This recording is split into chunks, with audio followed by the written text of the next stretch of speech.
चलो ठीक है। इतना। अब आगे आ जाओ उसमें कि इंडिया जो है, जो नए नए तरह के खतरे होते हैं और जो पुराने तरह के खतरे हैं जितने भी, है ना, ट्रेडिशनल नॉन ट्रेडिशनल जो थ्रेड है, उनसे बचने के लिए इंडिया किस तरीके से, क्या नाम है, स्टेप उठाता है, या उसने कौन कौन से तरीके, क्या नाम है, एक तरह से अडॉप्ट किए हैं। ठीक है।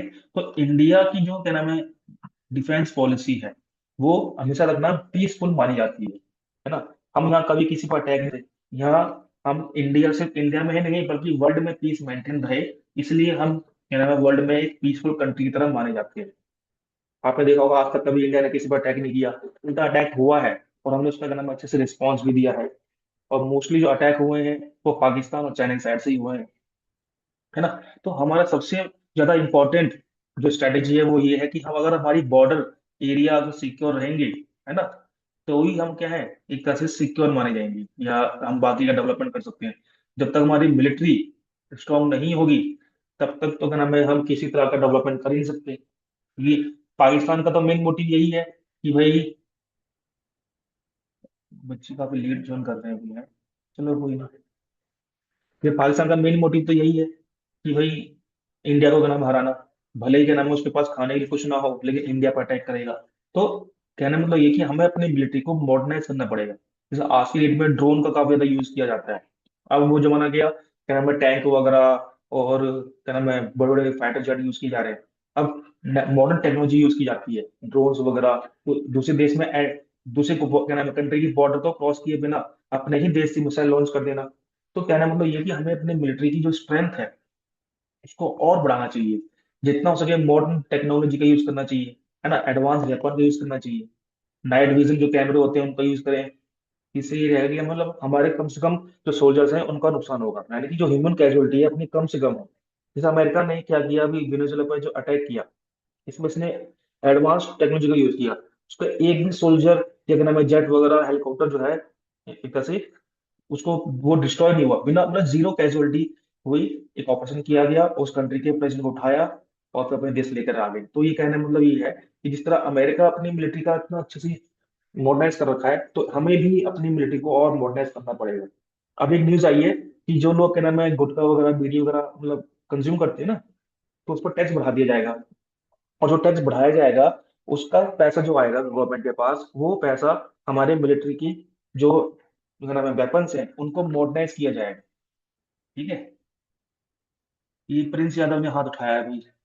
हाँ जी, क्या कुछ पूछना है आपको? प्रिंस यादव, बोलो हाँ भाई। सर। हैंड रेस क्यों किया आपने? ऐसे चेक करने के लिए? जैसे मैंने आपको बताया कि गवर्नमेंट क्या कर रही है, ऐसे जो नशीले आइटम्स होते हैं ना, इन सब पर टैक्स बढ़ा दिया है। और जो उससे पैसा मिलेगा उससे हम अपनी मिलिट्री की जो पावर है उसको और इंक्रीज करेंगे। तो अच्छी बात है एक तरह से। आम जनता पर टैक्स बढ़ाने से अच्छा है हम क्या करें, इन ऐसी चीजों पर अगर हम टैक्स बढ़ा दें जिससे हमें पैसा आएगा और अपनी मिलिट्री को और स्ट्रॉन्ग कर देंगे। ठीक है। बाकी स्ट्रॉन्ग न्यूक्लियर डिटरेंस, यानी कि जितना हो सके हम, क्या नाम है, जो अपनी न्यूक्लियर वेपन है उनको और एडवांस बनाए, है ना। और नंबर ऑफ न्यूक्लियर वेपन अगर इंक्रीज, क्या नाम है, ज्यादा रहेंगी तो हमारी सिक्योरिटी भी क्या रहेगी, इंश्योर रहेगी। क्योंकि हम जो है आज की डेट में दो न्यूक्लियर पावरफुल कंट्री से घिरे हुए हैं। और उनका तो मेन पर्पज ये है कि कभी ना कभी इंडिया को क्या करना, अटैक करना। पाकिस्तान का तो मेन पर्पज यही है कि दो रोटी कम खाएंगे लेकिन इंडिया को हराएंगे, ये उनका मतलब फॉरेन पॉलिसी है। भले ही पाकिस्तान का नाम मान लो कल को अगर मर रहा होगा, तो एक पत्थर इंडिया को मार के ही मरेगा, तो उसकी पॉलिसी है। वहीं अगर चाइना की बात करें, चाइना क्या कर रहा है, इंडिया आज की डेट में हर तरफ से घेर रहा है कि नहीं। जैसे आपको पता ही है, जैसे पाकिस्तान जो आपका इधर साइड साइड है ना, इस पे क्या नाम है कंट्रोल कर रखा है। नेपाल में भी काफी अच्छा खासा उसका इन्फ्लुएंस है ना। बांग्लादेश में भी, क्या नाम है, आपकी गवर्नमेंट इतनी स्टेबल नहीं है। फिर श्रीलंका में भी, क्या नाम है, उसके कई सारे पोर्ट बने हुए हैं। मालदीव में भी जो है चाइना, प्रो चाइना गवर्नमेंट है, यानी कि अगर देखें तो, क्या नाम है, कई सारी जो नेबरिंग कंट्रीज है हमारी ऑलमोस्ट जो आसपास की है, इनमें चाइना का इन्फ्लुएंस काफी ज्यादा है। तो इस तरह का जो इन्फ्लुएंस है अगर वो खत्म करना है हमें, तो तभी पॉसिबल होगा जब अपनी न्यूक्लियर पॉलिसी अच्छी होगी, प्लस हम आसपास की कंट्री को हेल्प करेंगे। ठीक है। इसके अलावा इंटरनल सिक्योरिटी बहुत इंपॉर्टेंट है अभी। जैसे अभी देखा होगा दिल्ली में टेरर अटैक हुआ था, मतलब दिल्ली राजधानी में अटैक हो गया, बताओ। तो उसमें कहीं ना कहीं जो टेररिज्म है देश के अंदर भी होता है, यानी कि आतंकवाद से देश के या दुश्मन देश के बाहर नहीं, देश के अंदर भी है। तो जो, क्या नाम है, टेररिस्ट एक्टिविटीज हैं जो बॉर्डर एरिया में हो रही है और जो इंडिया के कोने कोने में हो रही है, उन्हें हमें क्या करना चाहिए, न्यूट्रलाइज करना चाहिए। जितना हो क्या नाम है, जो इंसर्जेंसी है उनको क्या नाम है कंट्रोल करे। पुलिस को काम करने की क्या नाम है, जो उनके काम करने का तरीका है उसको और इम्प्रोवाइज किया जाए, है ना। इंटेलिजेंस का अच्छे से यूज करें हम। अगर मान लो इंटेलिजेंस हमें कोई इन्फॉर्मेशन दे रही है, कोई इनपुट दे रही है कि भाई इंडिया में इस दिन इस स्टेट में अटैक होगा, तो हमें उसको लेकर के सीरियस होना चाहिए, तुरंत हमें एक्शन लेना चाहिए, है ना। तो ये इंडिया की स्ट्रेटेजी रहती है। इसके अलावा डिप्लोमेटिक एंड इंटरनेशनल कॉर्पोरेशन, ये इंडिया का मेन पर्पज रहता है हमेशा। अभी इंडिया ने कोई स्टैंड दिया नहीं है, जिसमें अमेरिका ने जो वेनेजुएला पर अटैक किया है ना, इंडिया का भी कोई स्टैंड ऐसा भी आया नहीं है, क्योंकि चाइना और रूस ने तो क्या नाम है कंप्लीटली इसको क्या नाम है एक तरह से वॉलेशन ऑफ इंटरनेशनल लॉ माना है। चाइना और रूस कहते हैं भाई कि अमेरिका ने एक तरह से इंटरनेशनल लॉ का वॉलेशन किया है, ये एक तरह से गलत है। लेकिन इंडिया का भी कोई स्टैंड आया नहीं। लेकिन फिर भी इंडिया का मेन पर्पज रहता है कि डिप्लोमेटिक तरीके से कंट्रीज के बीच क्या नाम है कॉपरेशन बना रहे। अगर हम अपने नेबर्स से अच्छे रिलेशन बनाएंगे, जैसे अभी पाकिस्तान से तो हमारे रिलेशन बहुत खराब है, तो वो तो हमें शायद ही फ्यूचर में कभी सुधरेगा।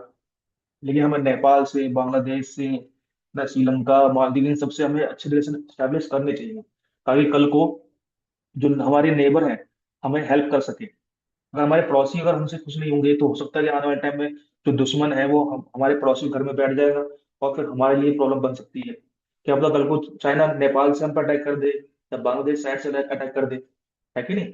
जैसे मैंने आपको बताया था, बांग्लादेश ने हिम्मत का नाम दिखाई है कि वो जो हमारा सिलीगुड़ी कॉरिडोर है उसको कंट्रोल कर लेगा। तो कहने का मतलब ये है कि हमें इस समय Pakistan, China, Bangladesh, three side से क्या नाम है, थ्री साइड की जो थ्री फ्रंट वॉर है ना, उसके लिए रेडी रहना पड़ेगा। लेकिन सिर्फ थ्री नहीं, 3.5 होना चाहिए, क्योंकि इंडिया के अंदर भी तो बहुत से लोग ऐसे हैं जो क्या नाम है इंडिया के लिए खतरा बने हुए हैं, है कि नहीं। तो इसलिए हमें जो है इस तरह की जो स्ट्रेटेजी यूज करनी चाहिए, जितना हो अपनी मिलिट्री को स्ट्रॉन्ग करो, है ना। इकोनॉमिक होना बहुत जरूरी है, इंडस्ट्रीज अच्छी होनी चाहिए, जॉब क्रिएट करो बहुत ज्यादा जितनी हो सके, है ना। एग्रीकल्चर ग्रोथ करना चाहिए, क्योंकि इंडिया की मैक्सिमम पॉपुलेशन आज भी इस पे डिपेंड है, एग्रीकल्चर पे डिपेंड है। क्लियर। बाकी अगर हमें जितना हो रीजनल पीस, आसपास के जो नेबरिंग कंट्री है उनके बीच क्या हो अच्छा रिलेशन बनना होना चाहिए। बाकी ह्यूमन सिक्योरिटी, है ना, यानी फूड, हेल्थ और एनवायरनमेंट को बचाना, क्योंकि एनवायरनमेंट भी हमारे लिए बहुत जरूरी है। भले ही नॉन पॉलिटिकल इशू है, अभी हम पढ़ेंगे चैप्टर में एनवायरनमेंट के बारे में, है ना। बाकी ह्यूमन राइट्स के रिलेटेड अगर कोई भी इशू होता है तो हमें उसको इम्पोर्टेंस देनी चाहिए। जैसे वेनेजुएला में ह्यूमन राइट्स का वॉल्यूशन हुआ है, तो हमें इसके अगेंस्ट जो है आवाज उठानी चाहिए। ठीक है। तो ये बेसिकली इंडिया की स्ट्रेटेजी है, इसमें इन चीजों को करने में प्रायोरिटी दी जाती है। मिलिट्री डेवलपमेंट, बाकी इंटरनल सिक्योरिटी मेजर्स, यानी जो आतंकवाद है आपका, इंसर्जेंसी है, और पुलिस का अच्छे से यूज किया जाए। बाकी जो हमारी नेबरिंग कंट्री है उनसे हमारे रिलेशन अच्छे बने रहेंगे, तो हम जो है सिक्योर माने जाएंगे। जब पड़ोसी कुछ नहीं है, तो इससे क्या होगा, फिर पड़ोसी हम पर अटैक कर सकता है या किसी और से हेल्प लेकर के। बाकी ह्यूमन सिक्योरिटी बहुत जरूरी है, food, health, protection, environment, education वगैरह प्रॉपर मिलेगी, तभी हम क्या है एक तरह से सिक्योर माने जाएंगे। ठीक है। तो ये जो है हमारी इंडिया की जो सिक्योरिटी है, ठीक है, उसकी क्या नाम है कुछ यहाँ पर स्ट्रेटेजी बताई गई है, ठीक है, 5। तो इनको क्या नाम है थोड़ा ध्यान में रखना है आपको। तो जरा ये बताओ, यहाँ तक आपको समझ में आ गया। एक बार आपके अटेंडेंस ले लेते हैं भाई। 13 बच्चे अभी बीच में कौन गया है भाई, और यदि कोई चलो पढ़ने वाले बच्चे तो हैं। ठीक है। तो ये आपका था इंडिया की स्ट्रेटेजी कैसी होनी चाहिए, है ना। मिलिट्री को स्ट्रॉन्ग करो, इकोनॉमिक डेवलपमेंट करो, ह्यूमन सिक्योरिटी जो है, ह्यूमन रिसोर्स, उस पर हमें फोकस करना चाहिए जितना हो सके। उतना हम क्या नाम है अपने जो इंटरनल इश्यूज हैं उनको पीसफुली सेटल करें। इंडिया में दिल्ली, जैसे दिल्ली या बाकी स्टेट में पुलिस है, उसके काम करने के तरीकों को सुधारना चाहिए, है ना। इसके अलावा हम जितना हो सके अपने पड़ोसी से अच्छे रिलेशन स्टैब्लिश करेंगे, तो फ्यूचर में कभी भी कोई भी एनिमी हम पे अटैक नहीं कर पाएगा। अगर हमारे नेपाल से रिलेशन अच्छे रहेंगे, तो अगर चाइना अगर हम पे अटैक करने की कोशिश करेगा, तो नेपाल हमें बचा दे, क्या नाम है इन्फॉर्म कर देगा, है कि नहीं। अगर हमारे नेबर ही हमसे खुश नहीं है, तो कल को अगर हम पे अटैक होगा तो हमारा साथ भी नहीं देंगे वो। कि इंडिया हमेशा खुद को एक बिग ब्रदर, एक बड़े भाई की तरह दिखाता है। उसने बोला कि हमारी जितनी भी नेबरिंग कंट्री है ना, वो मेरे छोटे भाई हैं, और मैं उनकी क्या नाम है हेल्प करूंगा। हमेशा इंडिया ऐसी क्या नाम है इमेज दिखाता है। लेकिन जो चाइना है और बाकी अमेरिका ऐसी पावरफुल कंट्री कोशिश करते हैं कि इंडिया के आसपास के जो देश हैं उनमें शांति ना बनी रहे। अभी रिसेंटली नेपाल में भी कल परसों न्यूज देखी मैंने, यहाँ पर जो है रिलीजियस कॉन्फ्लिक्ट क्रिएट हो गया है हम लोग हिंदू मुस्लिम के बीच में। तो ये बहुत बड़ा एक टेंशन वाली बात है कि इंडिया की नेबरिंग कंट्री में हिंदू मुस्लिम दंगे हो रहे हैं, तो इसका इफेक्ट हम पर भी पड़ सकता है। इसलिए नेबरिंग कंट्री का भी जो है रिलेशन अच्छे होंगे, तभी हम अपने आप को सिक्योर मानेंगे। कल को मान लो नेपाल में अगर मुस्लिम लोग खतरे में है, तो इंडिया के मुसलमान बोलेंगे कि इंडिया को कोई स्टैंड लेना चाहिए, कि इंडिया हेल्प करे नेपाल की। जैसे श्रीलंका में हुआ था, श्रीलंका में तमिल थे, इंडियन तमिल, उनको मारा जा रहा था, तो इंडिया के जो तमिल है उन्होंने गवर्नमेंट से एक तरह से रिक्वेस्ट करी, तब इंडिया ने क्या करा, पीस कीपिंग फोर्स भेजी थी। तो इसलिए नेबरिंग कंट्री अगर शांत रहेगी, नेबरिंग कंट्री में सिक्योरिटी रहेगी, तब भी हम क्या नाम सिक्योर माने जाएंगे, अदरवाइज हमारे देश में भी प्रॉब्लम हो सकती है। ठीक है, तो जरा बताओ भाई, यहाँ तक समझ में आ गया? बोलो भाई। Yes sir. निशी, ईशा, आज निशा नहीं आई ना? यस तो ये हमारे जो है इंडिया की कुछ डिप्लोमेटिक इंटरनेशनल कोऑपरेशन जो है, ये है ना, ये स्ट्रेटेजी है इंडिया की। तो आई होप आपको इस चैप्टर में समझ में आ गया होगा। ठीक है, अब जो है हम कुछ नए चैप्टर लेके चलेंगे एनवायरनमेंट को लेकर के। अभी तक हमने जो कुछ भी पढ़ा है इसमें अभी तक, वो पढ़ा है इंडिया की सिक्योरिटी स्ट्रेटेजीज के बारे में। जितने ही चैप्टर हमने पढ़े हैं उसमें पॉलिटिकल इश्यूज को ही हमने क्या किया है, ज्यादा प्रायोरिटी दी है। हम ये देखते आए हैं कि भाई दुनिया में जो कंट्रीज हैं उनके बीच के रिलेशन क्या होते हैं। मान लो दो कंट्री है ना, अगर उनके बीच कोई प्रॉब्लम चल रही है, कोई कॉन्फ्लिक्ट चल रहा है, कोई लड़ाई झगड़ा चल रहा है, तो उसके पीछे का रीजन क्या है, तो कैसे हम सॉल्व कर सकते हैं, हम ये पढ़ते आए हैं। फिर अब पढ़ेंगे कि कुछ इशू ऐसे भी हैं जो नॉन पॉलिटिकल होते हैं, और कंट्री के बीच आज की डेट में क्या है, सिर्फ कंट्री के बीच में ग्लोबल लेवल पर भी वो बहुत ज्यादा इंपॉर्टेंट है। जैसे आपका टेररिज्म, टेररिज्म इंपॉर्टेंट है ना, ये ग्लोबल प्रॉब्लम बना हुआ आज की डेट में। सेम ऐसे ही कुछ ऐसे इशू है जो ग्लोबली बहुत ज्यादा इंपॉर्टेंट रखते हैं, तो वो आपका एनवायरमेंट। ठीक है, तो वो चैप्टर आज हम क्या नाम है स्टार्ट करेंगे। बहुत ही इंपॉर्टेंट है, यहाँ से बहुत से टॉपिक बन जाते हैं कि ग्लोबल लेवल पर किस तरीके से हमने काम किए हैं, है ना।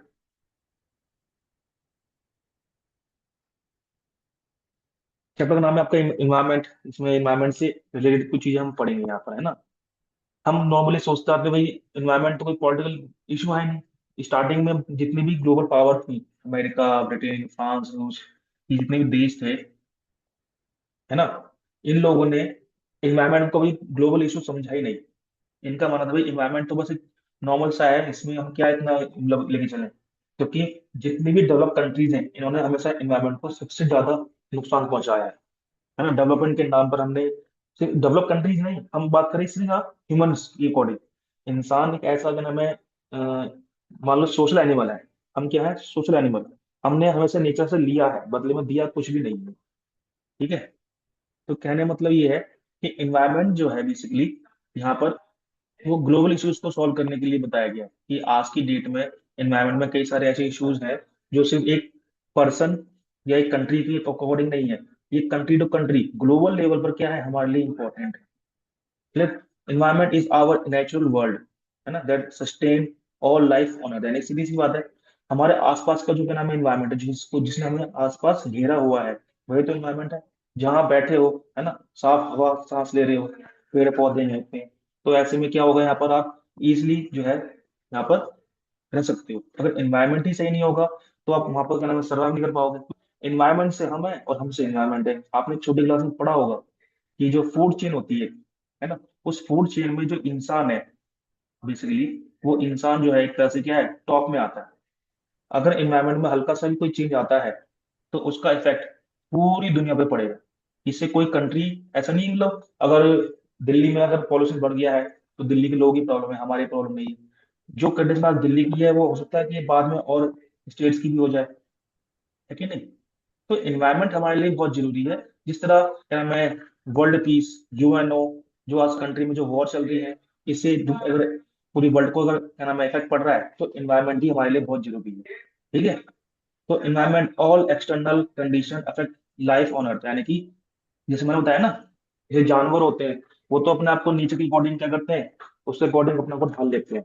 बट इंसान जो है अपने आप को उसकी बॉडी में, उसके बिहेव में चेंज आने में टाइम लगता है कि नहीं। अगर मान लो टेम्परेचर काफी ज्यादा बढ़ रहा है, तो इससे इंसान को सबसे पहले प्रॉब्लम होगी। दिल्ली में आज में अगर पॉल्यूशन इतना ज्यादा है, तो इससे लोगों की क्या नाम है सांस लेने में दिक्कत हो रही है, आंखों में जलन है ना, ये नॉर्मल से क्या नाम है मतलब समझ लो जो दमे के मरीज होते हैं उनको प्रॉब्लम हो रही है। तो कहने का मतलब ये है कि एनवायरनमेंट अगर क्या नाम है क्लीन रहेगा, तो हमारी जो क्या नाम है डेवलपमेंट है वो इंश्योर हो पाएगी, है कि नहीं। तो इन्वायरमेंट बेसिकली क्या क्या कौन कौन से कंपोनेंट आते हैं ये हमें पता होने चाहिए, जैसे लैंड हो गया, वाटर हो गया, एयर हो गया, फॉरेस्ट हो गया। ये बेसिक क्या नाम है, एक तरह से कंपोनेंट्स है, और ये हमारी लाइफ से जुड़े हुए हैं। ये समझ लो कैसे हमारे लिए भगवान है, जिस तरह हम भगवान की पूजा करते हैं ना, तो सेम ऐसे ही ये भी हमारे लिए क्या है, भगवान की तरह है। जमीन है यानी सॉइल, ये हर रिसोर्स का क्या है, ओरिजिन मानी जाती है। आज अर्थ में जितने भी क्या नाम है लाइफ एग्जिस्ट करती है, वो लैंड की वजह से है, वाटर की वजह से है, एयर की वजह से है। और फॉरेस्ट तो क्या नाम है, हर डिफरेंट टाइप की जो वाइल्ड लाइफ है उसके लिए क्या है, इंपॉर्टेंट माना जाता है कि नहीं। तो कहने का मतलब ये है कि यहाँ पर जो नेचुरल रिसोर्सेज हैं वो हमारे लिए बहुत जरूरी है। अगर लैंड पॉल्यूशन नहीं होगा तो हम क्या नाम है अच्छी खासी क्रॉप ग्रो कर सकते हैं, वाटर जो है अच्छे से क्या नाम है ग्रो होता है। तो इसलिए जो इन्वायरमेंटल कंपोनेंट है वो इन्हीं को हम क्या नाम है ज्यादा प्रायोरिटी देते हैं, हमें इन्हीं को ही इंपॉर्टेंस देनी चाहिए। और जैसे हम देखा बायो यानी लिविंग ऑर्गेनिज्म, प्लांट्स हैं, एनिमल्स हैं, माइक्रो ऑर्गेनिज्म है, ये भी जो है एक तरह से पूरे नेचर का जो बैलेंस है ना, उस बैलेंस को एक तरह से क्या करते हैं, बचा के चलते हैं, है कि नहीं। तो इसलिए हमारे लिए इन्वायरमेंट करना बहुत जरूरी है। भले ये पॉलिटिकल इशू नहीं है, इसमें हम कंट्रीज के बीच के रिलेशन को नहीं पढ़ते, लेकिन फिर भी हमारे लिए बहुत जरूरी है। आपने पढ़ा होगा 9th क्लास में भी, रिसोर्स एक चैप्टर था, इसमें क्या नाम है बायोटिक अबायोटिक, ये दो तरह के आपने क्या नाम है रिसोर्स पढ़े थे, है ना। बायोटिक मतलब जिसमें लाइफ होती है, अबायोटिक जिसमें क्या नाम लाइफ नहीं होती है। तो दोनों ही हमारे लिए बहुत जरूरी है कि नहीं। तो कहने मतलब ये है कि इन्वायरमेंट एक बहुत ही इंपॉर्टेंट टॉपिक है ये। और ये पॉलिटिकल पॉलिटिकल साइंस में इसको हम क्यों पढ़ रहे हैं, क्योंकि भाई ये ग्लोबल इफेक्ट डालता है हमारी लाइफ पे, ठीक है। इसलिए हमारा ये मेन क्या नाम है टॉपिक है ये। अब आ जाओ, जैसे मेजर आउटकम्स, जैसे जो ग्लोबल जो इश्यूज चलते आ रहे हैं ना, उसमें कई सारे देशों ने क्या किया है, जैसे ये स्टॉकहोम डिक्लेरेशन के बारे में पढ़ेंगे अभी, है ना। UNEP, United Nation Environment Programme, है ना, इनके बारे में देखेंगे कि ग्लोबल लेवल पर कई सारे हमने सबमिट किए हैं, मीटिंग ऑर्गेनाइज की है। और इन मीटिंग्स का मेन पर्पज यही है कि भाई जितना हो सके इन्वायरमेंट को बचाया जाए, ठीक है। ये बच्चे कहाँ से लगे भाई, सिर्फ 8 बच्चे हैं, अनमोल, दीपिका, ईशा, निशी। बॉयज को पढ़ने का वो ही नहीं है, चलो कोई नहीं। तो जो मेजर आउटकम्स है वो हमें क्या नाम है इसमें ध्यान देने चाहिए, ठीक है। इसके अलावा यहाँ पर थोड़ा कंक्लूजन भी देख लेते हैं। जैसे देखा इंपॉर्टेंस ऑफ एनवायरनमेंट, जैसे देखा ना, मैंने आपको बताया था अभी, एनवायरनमेंट जो है ह्यूमन एंड एनिमल लाइफ के लिए बहुत ज्यादा इंपॉर्टेंट है। ये हमें अलग अलग तरह के रिसोर्स प्रोवाइड करता है ना। वाटर और ऑक्सीजन ये हमारे लिए बहुत जरूरी है, ये इंसेंशियल है, ये हमें नेचर से ही मिलता है ना। जिस तरह इंसान आज की डेट में वाटर पॉल्यूशन को बढ़ा रहा है, ऑक्सीजन का लेवल क्या नाम है कम होता जा रहा है ना, CO2 लेवल बढ़ता जा रहा है, इससे बहुत सारी प्रॉब्लम्स क्या हो सकती हैं, क्रिएट हो सकती है कि नहीं। तो इसलिए इन्वायरमेंट हमारे लिए बहुत जरूरी है। इसके अलावा इकोलॉजिकल बैलेंस हमें जैसे ध्यान दे रखा है, एयर और वाटर, है ना, इसका बैलेंस बना रहना चाहिए। जब तक ये बना रहेगा तो जो इकोसिस्टम हमारा वो अच्छे से काम करेगा, है ना, स्टेबिलिटी बनी रहेगी। जब मान लो अगर जैसे दिल्ली में क्लीन एयर जो है उसका लेवल बहुत ही डाउन हो चुका है, इसकी वजह से लोग क्या नाम है, यहाँ तक कि बहुत से लोग क्या कर रहे हैं, दिल्ली छोड़ करके भी जा रहे हैं, है कि नहीं। वर्ल्ड में टॉप में अगर देखा जाए तो इनका नाम आता है पॉल्यूटेड सिटीज के मामले में, कंट्री के मामले में देखा जाए। उसका रीजन यही है कि यहाँ पर इंडस्ट्रीज बहुत ज्यादा है, बहुत सारे व्हीकल्स क्या होते हैं इंडिया से तो दिल्ली से होकर के जाते हैं। तो ये बहुत सारे मतलब कई सारे रीजन है, इसलिए हमें इन्वायरमेंट को ज्यादा प्रायोरिटी देनी चाहिए, ठीक है।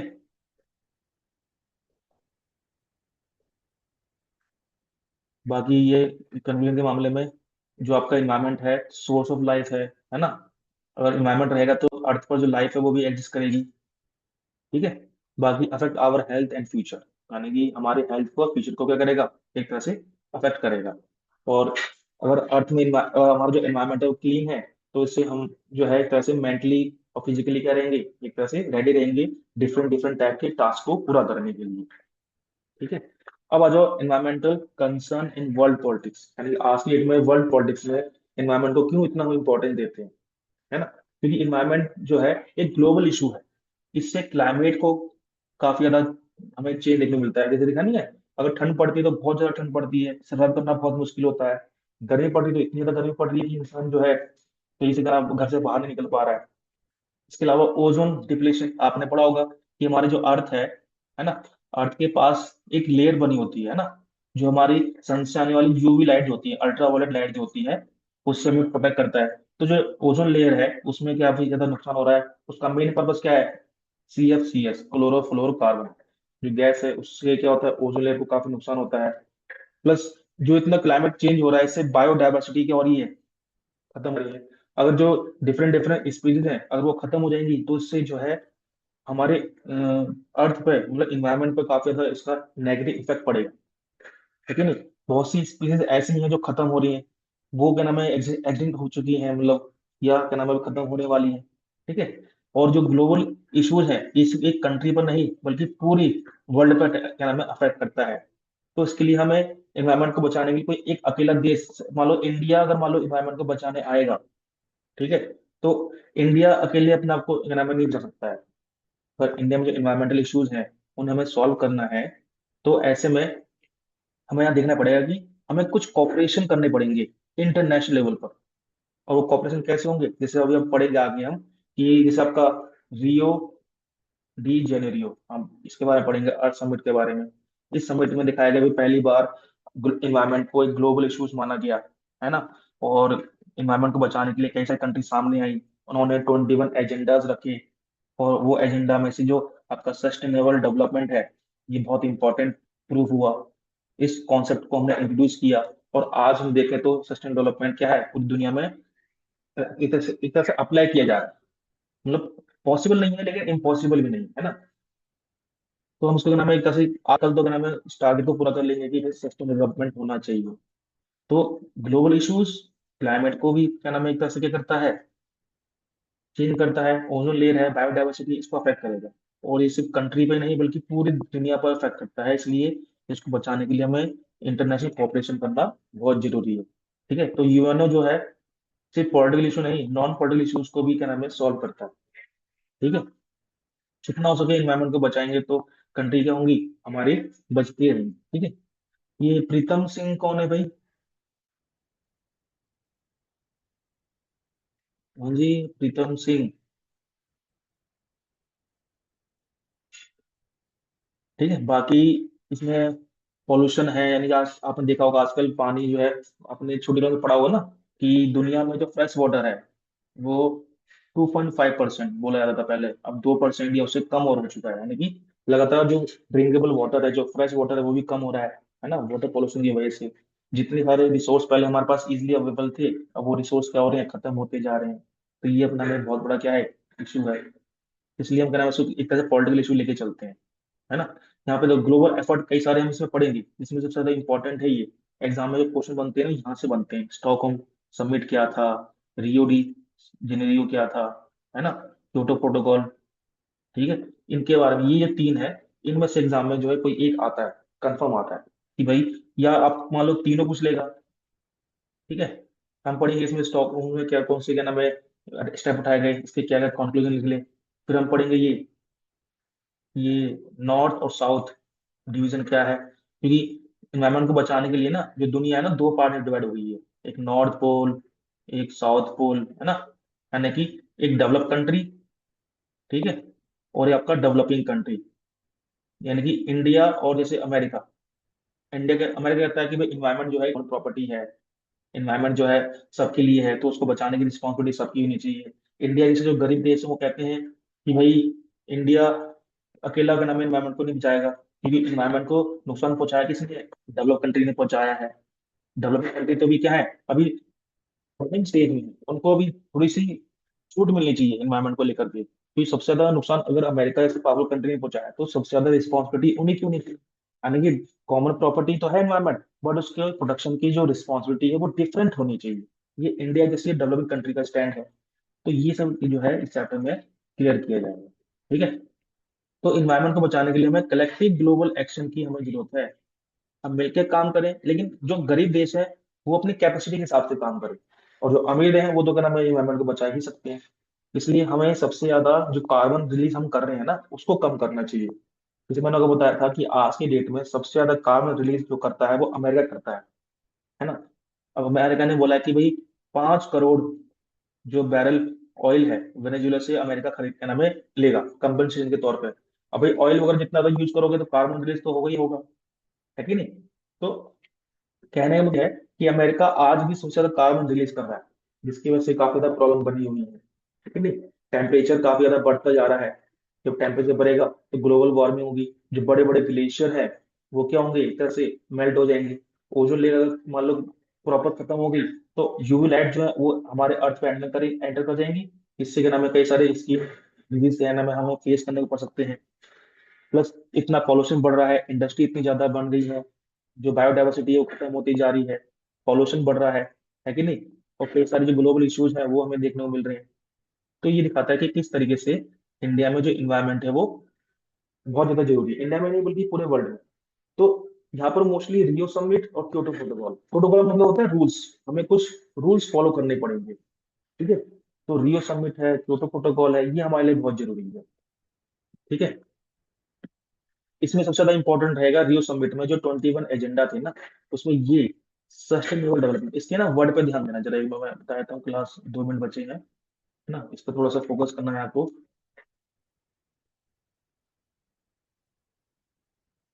देखो, इसमें दे रखा है कि दो वर्ड देखना, सस्टेन और एबल, यानी कि डेवलपमेंट का वो कॉन्सेप्ट जो प्रेजेंट नीड और फ्यूचर, है ना, फ्यूचर की नीड को फुलफिल करने में क्या हो, उसमें एबिलिटी हो, यानी कि वो हमारी जरूरतें भी पूरी से कर सके, नहीं ऐसा डेवलपमेंट जो हमारी नीड को भी फुलफिल करे और फ्यूचर नीड को भी फुलफिल करे at the same time, but without damaging the environment. यानी कि अगर हम कम से कम इन्वायरमेंट को नुकसान पहुंचाते हैं, और डेवलपमेंट का ऐसा कॉन्सेप्ट लेके चले जो इन्वायरमेंट को 0% क्या करे, नुकसान पहुंचाए, और प्रेजेंट जनरेशन और फ्यूचर जनरेशन दोनों की नीड को फुलफिल करेगा, तभी हम क्या मानेंगे कि हाँ ये डेवलपमेंट कैसा सस्टेनेबल है, यानी कि उसमें हमारी नीड को सस्टेन करने की एबिलिटी है। इसलिए इसको हम क्या बोलते हैं, सस्टेनेबल डेवलपमेंट। इसके बारे में भी हम आगे पढ़ेंगे और डिटेल से, ठीक है? तो यहाँ तक थोड़ा आपको समझ में आ गया होगा, बताओ भाई क्लास। Yes sir. रिया, या आप बीच में कहाँ चले गए थे भाई? ऐसे बीच में जाओगे तो क्या फायदा क्लास लेने का? बोलो। ठीक है, अब आ जाओ आपका मेन जो टॉपिक है, वही कितना में मुश्किल से 1.5 मिनट बचा है ना? इसे हम पढ़ेंगे ग्लोबल वार्मिंग के बारे में। जैसे हमने देखा होगा कि जितनी भी हम ज्यादा इंडस्ट्रीज लगाते रहेंगे, तो ये हम जो डेवलपमेंट का कॉन्सेप्ट लेके चल रहे हैं ना, वो हमारी प्रेजेंट नीड को फुलफिल तो कर देगा, तो फ्यूचर जनरेशन के लिए कई सारे प्रॉब्लम क्रिएट कर देगा।